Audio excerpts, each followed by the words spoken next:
Dalam nama Bapa dan Putra dan Roh Kudus. Amin.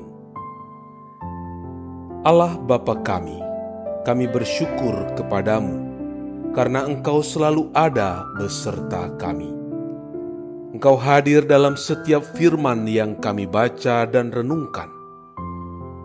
Kami mohon penerangan Roh Kudus-Mu agar segala perhatian dan akal budi kami terarah kepadamu lewat firman dan renungan yang akan kami dengarkan saat ini.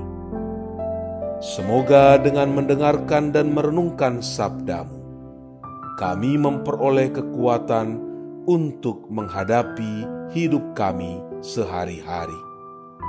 Dengan pengantaraan Kristus Tuhan kami. Amin.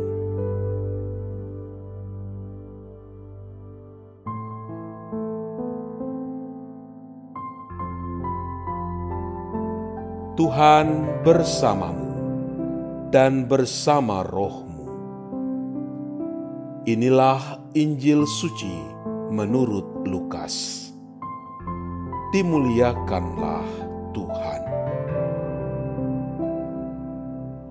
Maka Yesus memanggil ke-12 murid-Nya, lalu memberikan tenaga dan kuasa kepada mereka untuk menguasai setan-setan dan untuk menyembuhkan penyakit-penyakit. Dan Ia mengutus mereka untuk memberitakan kerajaan Allah dan untuk menyembuhkan orang. Katanya kepada mereka,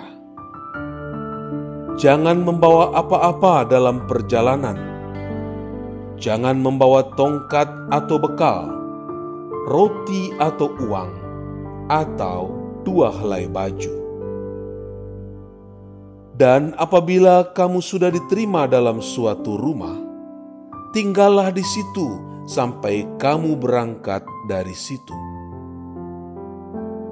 Dan kalau ada orang yang tidak mau menerima kamu, keluarlah dari kota mereka dan kebaskanlah debunya dari kakimu sebagai peringatan terhadap mereka."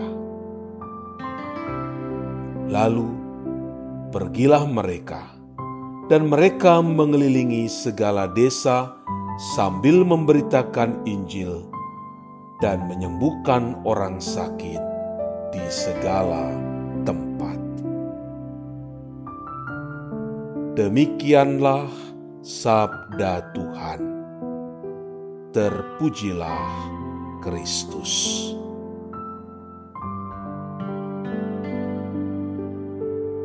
Saudara-saudari yang terkasih,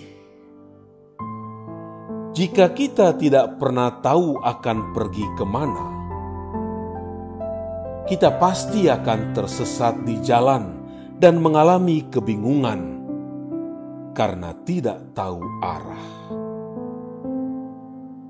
Tetapi, ketika kita sudah tahu tempat yang akan dituju, semua akan berjalan sesuai rencana kita. Tujuan begitu penting dalam sebuah perjalanan, apalagi dalam perjalanan hidup. Fokus pada tujuan membuat kita menjadi tidak salah arah. Tujuan Yesus datang ke dunia untuk memberitakan kerajaan Allah.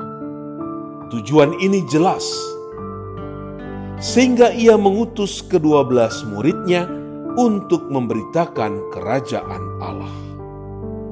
Untuk itu, Yesus memperlengkapi para murid dengan tenaga dan kuasa. Mereka dapat mempergunakan perlengkapan itu untuk mengusir setan dan menyembuhkan banyak penyakit. Yesus mengingatkan para murid untuk tidak salah fokus. Apa yang Tuhan berikan kepada mereka, yakni tenaga dan kuasa dari Allah, sudah lebih dari cukup.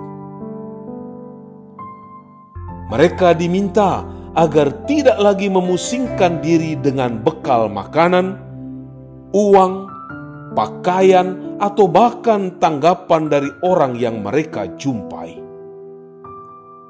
Semuanya ini memang dibutuhkan, namun bukan menjadi fokus utama. Karena nasihat Yesus itu, para murid pun pergi melaksanakan perintahnya. Saudara-saudari yang terkasih, Tuhan menciptakan kita di dunia ini untuk sebuah tujuan khusus. Hanya Dia yang mengetahuinya dengan pasti. Tugas kita ialah peka mendengarkan suaranya agar mengetahui tujuan hidup kita. Sesudah menemukannya, kita harus fokus pada tujuan itu. Hal-hal duniawi seperti makanan, uang, dan pakaian jangan lagi memudarkan orientasi kita. Semua itu memang penting, tetapi bukan fokus kita. Kita juga harus percaya diri agar kita tidak terlena karena tanggapan baik dari mereka yang kita jumpai. Karena terkadang pujian dapat mengalihkan orientasi kita. Fokus kita adalah Injil Kerajaan Allah, bukan hal-hal yang lain.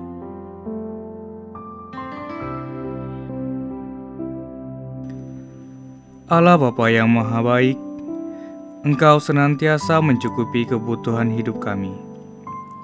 Anugerahkanlah kebijaksanaan kepada kami, agar dapat menggunakan setiap anugerah-Mu demi pelayanan kepada sesama.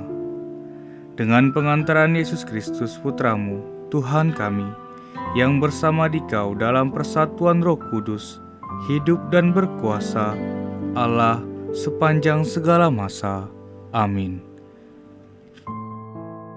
Allah Bapa kami, penuntun kehidupan, Engkau telah menuntun Abraham menuju tanah terjanji. Kau juga menuntun bangsa Israel menuju tanah Yerusalem melalui tangan Musa. Kini kami umat-Mu keuskupan Padang sedang berjalan bersama dalam sinode kefikepan menuju keselamatan yang Engkau janjikan. Dalam diri Putra-Mu Yesus Kristus, tuntunlah perjalanan hidup kami dengan kuasa Roh Kudus-Mu, agar kami tetap tabah, sabar, dan setia menghadapi kesulitan dan tantangan hidup. Bimbinglah kami supaya mampu berjalan bersama, saling meneguhkan dalam iman, harapan, dan kasih. Bunda Maria, doakanlah kami putra-putri-Mu sepanjang sinode kefikepan ini berlangsung. Ya Bapa, Engkau kami sembah dan muliakan kini dan sepanjang masa. Amin.